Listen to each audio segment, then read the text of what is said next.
Swayam Prabha. Digital India. Educated India.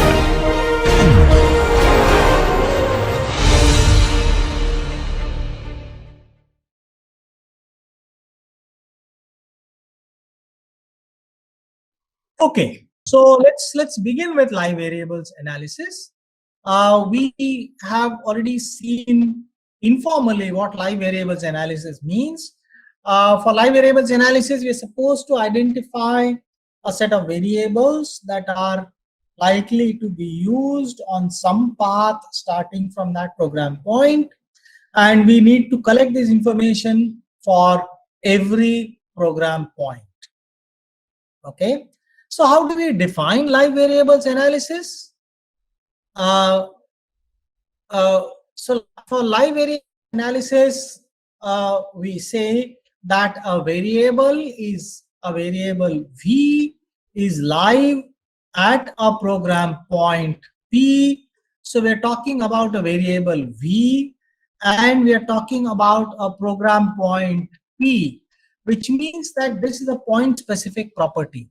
So we say a variable V is live at a program point P if some path from P to program exit contains an R value occurrence of V which is not preceded by an L value occurrence of V. Okay?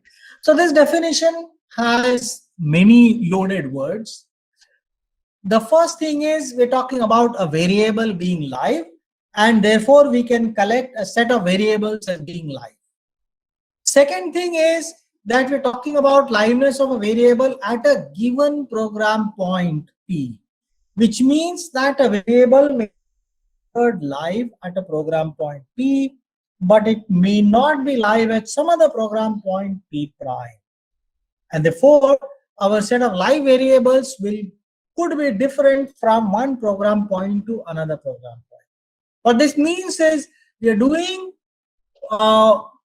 analysis which is called flow sensitive analysis, of the kind flow sensitive analysis. So flow sensitive analysis says that we could potentially compute different information, or need not be different, it could be same, but separate information for each program point.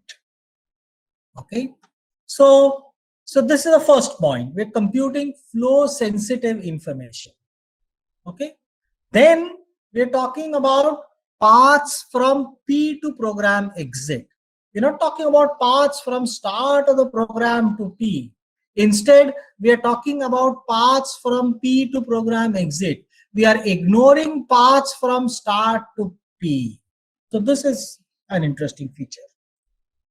The third thing to observe is that we're talking about some path. We are not necessarily insisting that the required property must be satisfied by every path. We're simply saying if there is some path, we are happy with it. And we will see the reason why we do so. And finally, what is the property of the path that we are talking about? We're talking about an R value occurrence of V, which is not preceded by an L value occurrence of V. So maybe here I would like to pause and ask you this question. What is R value and what is L value, and what is the distinction between them? Does anyone know? Have you come across these terms, R value and L value?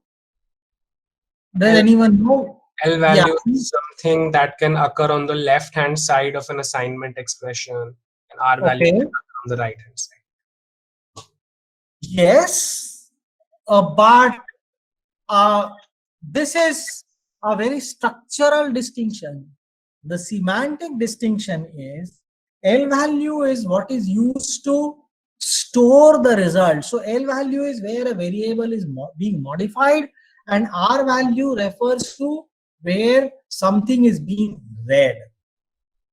So this distinction is very important because we could have R value occurrences on the left hand side as well, as we saw in the previous example.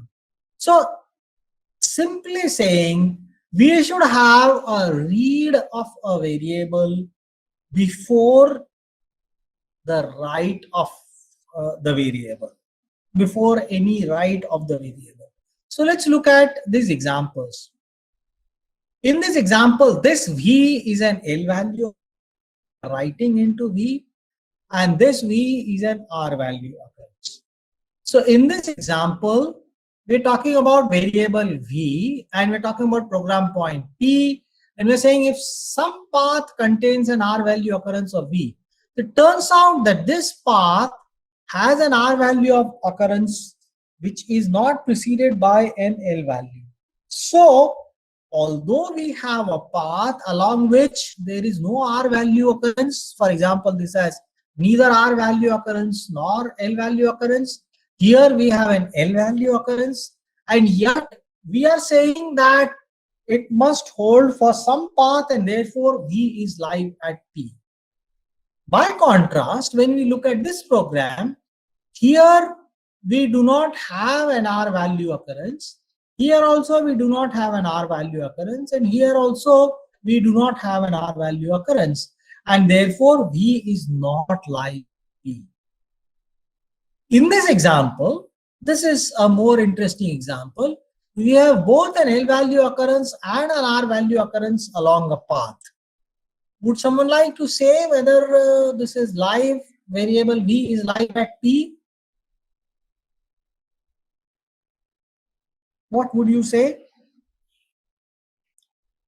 We have both L value and R value occurrence in the same statement. So is it live at P or not? It should be live. It should be live. Should be live. Okay. Why are you saying? Because R value is reading, so which would happen before the L value in this statement. But L value is defining it. Yeah, but the reading would happen before. Yes, that is the most critical point. Reading is happening before writing. So although it's the same statement, semantically, the right hand side is evaluated before writing anything in the left hand side, and therefore in this case the R value occurrence precedes the L value occurrence, and therefore here also variable V is live. Note that this is a path based specification. What do we mean by path based specification? By path-based specification, we mean that we are defining the property of a path, of a control flow path. And we will distinguish this with something else that we will see later. But here we are not talking about a particular statement, we are talking about a particular path. We are saying here is a property that must be satisfied by a particular path. Okay, we will revisit this again, but please keep this point in mind. Okay, so how do we define flow analysis for live variables analysis? So we define it inductively, as I said before. We just define the set of live variables before a basic block in terms of the set of live variables after the basic block. Okay, so we identify basic blocks within the program, and these edges here indicate control transfer between basic blocks. And for each basic block, so this is basic block K, we compute two sets, gen of K and kill of K. For this basic block I, we compute gen of I and kill of I. Here also we compute gen of J and kill of J. So here we are essentially saying that this basic block K has two successor nodes or two successor blocks. We use the term nodes and blocks interchangeably. And what we want to do is we have to define how do we compute the live variables analysis. So what do these sets gen and kill represent? The set gen contains those variables whose liveness is generated within the basic block, and the set kill contains those variables whose liveness is killed within the basic block. Assuming that we have computed this for each basic block, so these are what are called local data flow properties. How do we define them? So we say that gen is a set of variables v, which is used in basic block n and is not preceded by a definition of v. Kill n is a set of variables v such that basic block n contains a definition of v. So when we say used, we are talking about R value occurrence. For example, in this statement, z dot sum equal to y dot data plus z dot data, here x is an R value occurrence, although it appears on the left hand side. Okay, so R does not necessarily mean right and L does not necessarily mean left. I mean, of course, L values will always appear in left, but everything that appear in left need not be an L value. Okay, so this is the use in basic block n, and we say by definition we mean an L value occurrence where we are saying value is modified and preceded within n. We are not worried about what happens outside of the basic block when we compute gen and kill. That's because we don't know yet what's happening outside of the basic block. But within a basic block, because of the property of the basic is a strictly sequential control flow, we can look at the statements one after the other. There's no control transfer in the middle of the basic block, or there is no exit in the middle of a basic block, and therefore we can examine a basic block and figure out whether within this particular basic block it is preceded by a definition or not. Okay, here also we say there is a definition of v anywhere within the basic block. We don't worry about whether it's preceded by or followed by a use or definition or some such thing. So this is how we define gen and kill. So assuming that we have defined gen and kill, now it's easy to define our data flow analysis. How do we define that?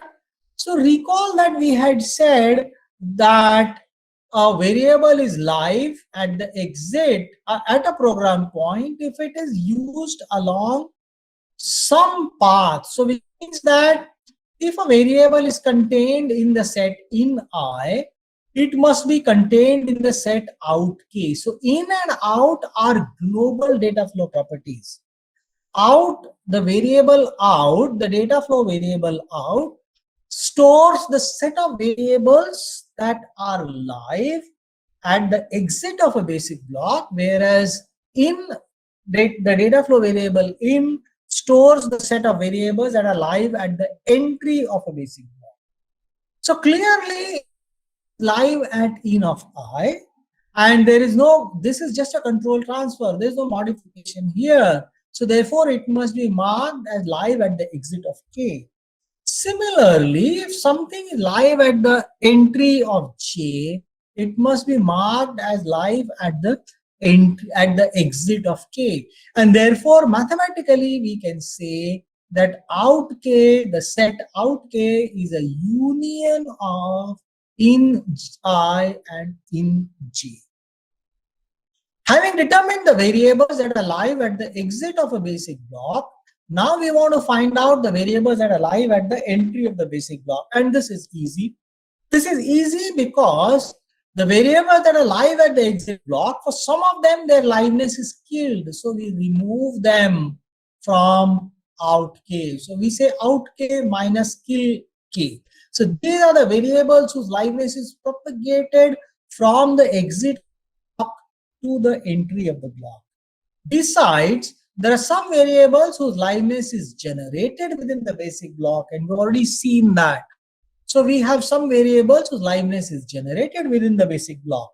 So the variables that are live at the entry of the block consists of two classes of variables. The first category of variables are those variables which become live within the basic block, and the second category, the variables which are live at the exit of the basic block but whose liveness is not killed, and therefore we simply take a union of these two. Okay, and these are what are called global data flow properties. Okay. Note that this is an edge-based specification. Here, we are not talking about a path. Instead, we are talking about an edge. We are defining out K in terms of its immediate successor. We are defining out K in terms of this immediate successor. We are not asking about a path. The assumption is that the in of this has inductively captured the effect of the path that follows this particular basic block. So although we had defined our property as a path-based property, here we are formally defining it. We are defining our mathematics in terms of edge-based property. And we are assuming that inductively, when we concatenate the effect of many edges, we get the effect of the entire path. Now, theoretical question is, an important theoretical question is, are the path-based specification identical to edge-based specification? Supposing I had an all-powerful method which can do path-based computation, and I had this method which does edge-based computation. Will these two give me identical result? The answer is that in case of live variables analysis, they indeed coincide. Path-based specification is indeed identical to edge-based specification. However, there are interesting analyses such as pointer analysis or constant propagation. These analyses are called non-distributive. In these analyses, the path-based specification is not identical to the edge-based specification. The edge-based specification gives us an over-approximation of the path-based specification. Intuitively, this happens because the edge-based specification may end up combining the effect of different paths in a way that leads to precision. Unfortunately, this detail is beyond the scope of our tutorial. What we're going to see today are what are called bit vector frameworks, in which case edge-based specification is always equivalent to a path-based specification.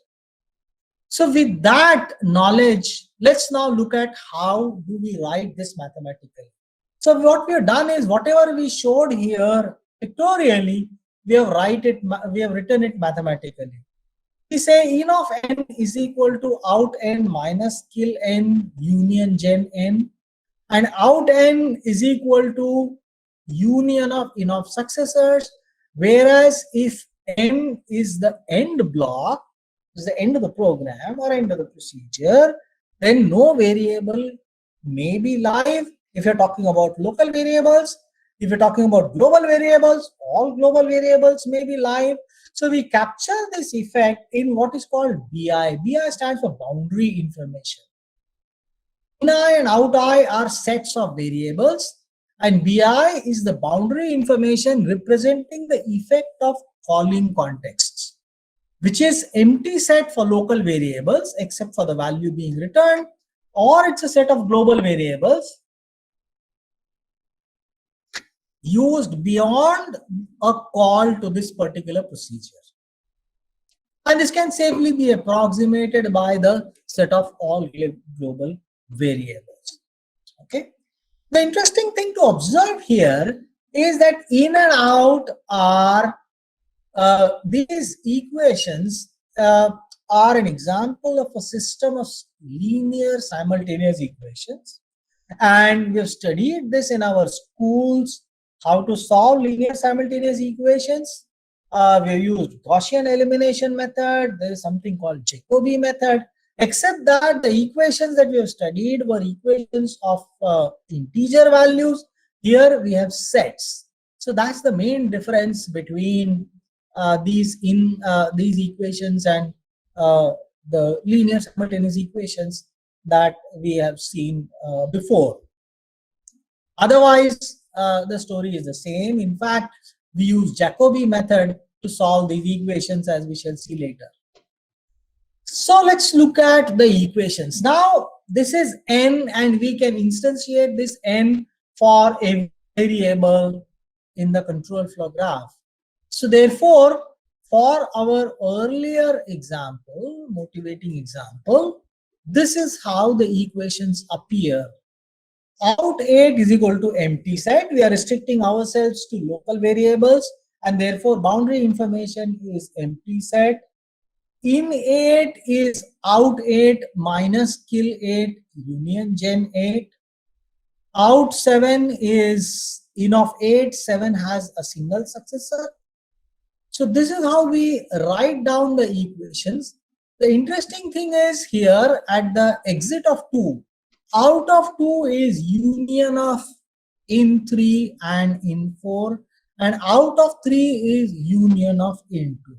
So this is the set of equations. This is a system of simultaneous equations that we need to solve in order to perform data flow analysis of our motivating example.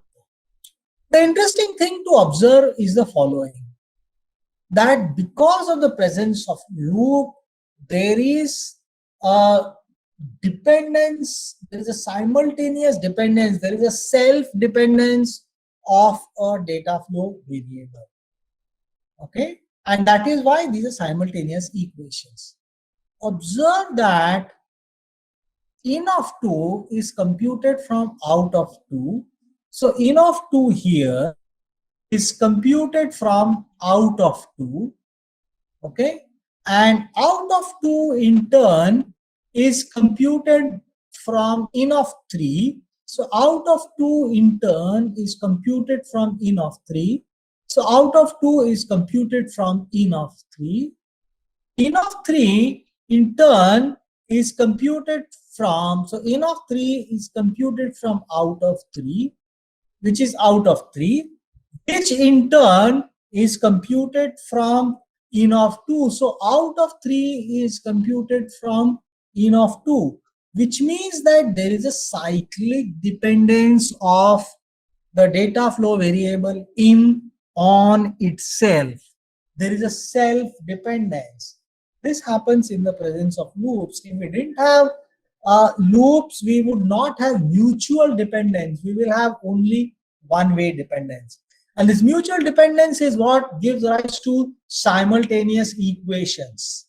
Okay, we need to solve them simultaneously. We can't say, let's first solve this fully and then we will get the solution of the other. So we can't solve out 3 fully and then say solve in 2.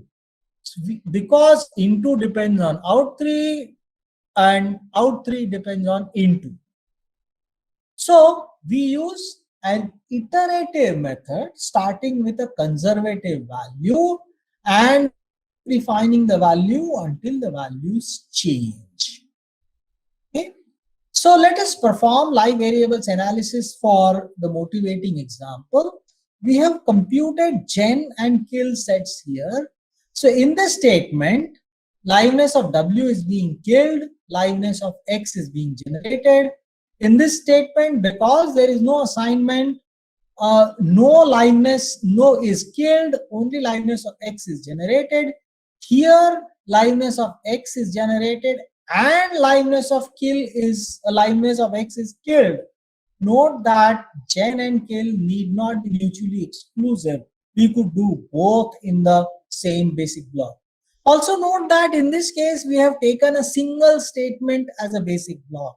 As we go forward, we will look at this example where we will combine the effect of multiple statements within a basic block. But for now, let's keep things simple and let's talk about a single statement basic block. Note that single statement basic block still satisfies the definition, the requirement that there should be no control transfer in the middle of the basic block, and this satisfies trivially.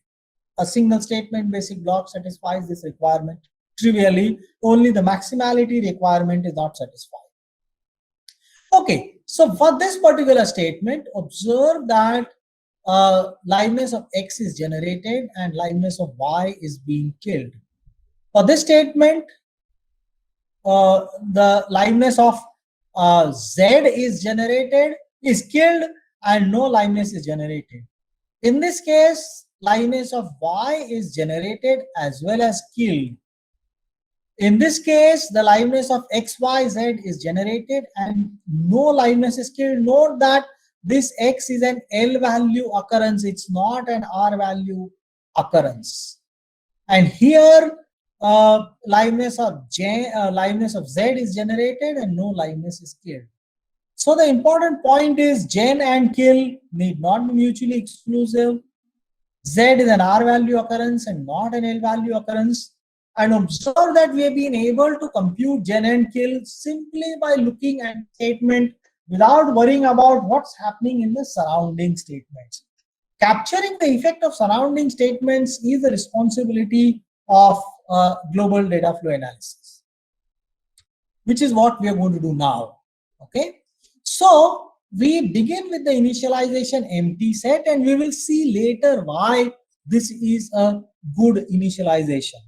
For now, let us proceed with the assumption that we have the initialization empty set. Okay, and then from this initial value, we essentially compute in the first iteration these values, and I will pause here for half a minute for you to see that these are indeed the values that we will get in our analysis.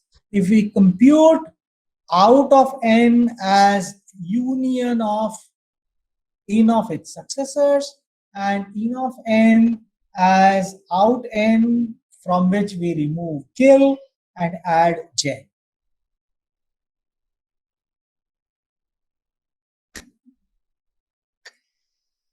For example, here out n is empty set, so nothing to be removed from empty set. Gen is Z, so union of empty set and Z gives us Z. Okay, now this, so this in is copied to the out of this. We know Z is live. Now we add to it all those variables whose liveness is generated. So we get X, Y, Z as live here. Then we get X, Y, Z as live here. From this we remove Y, so we are left with X and Z, but then the liveness of Y is generated, so we add Y back to it, so we have X, Y, Z live here. Here the liveness of Z is being killed, so we have only X and Y as live here. We have X and Y is live at the end of this basic block, and now the liveness of Y is being killed, liveness of X is generated, so we have only X is live here. And this is where the useful. We needed out n, which is empty set. So we add the liveness of X here. So we have X alive here. Now the union of this X and this X gives us X at the exit of the statement. So we have X live here, we have X live here, and we have X live here. So this is the effect of first traversal. Here we assume that max is not a variable but a constant, and we are not tracking that particular variable. Now we need to redo this analysis. Note that for convenience we are traversing in this direction. Nothing will go wrong if we traverse in this direction, except that nothing will go wrong as far as the result is concerned, except that computation will take more time. The computation will become inefficient. So we have to now redo this. We have to perform one more traversal over this control flow graph. And the only thing that changes, so this is the result in iteration 1, and this is the result that we get in iteration 2. So we mark, so things that are in brown are the values that we get in iteration 1. As we would expect, the only change could be in the part that is affected by loop, that is contained in a loop, and therefore we get X. And now if we get X as live here, and now if we were to recompute the values again and again, there will be no change. So we have converged on a solution. Technically, this is called a fixed point solution. If you have done enough mathematics, you will know what is the fixed point of a function. Fixed point of a function x is a value, fixed point of a function f is a value x such that f of x is equal to x, meaning you apply that function and you get the same value. It's the same thing here. You have a vector of values associated with each node and you once again compute things and there is no further change. So we have converged. Okay,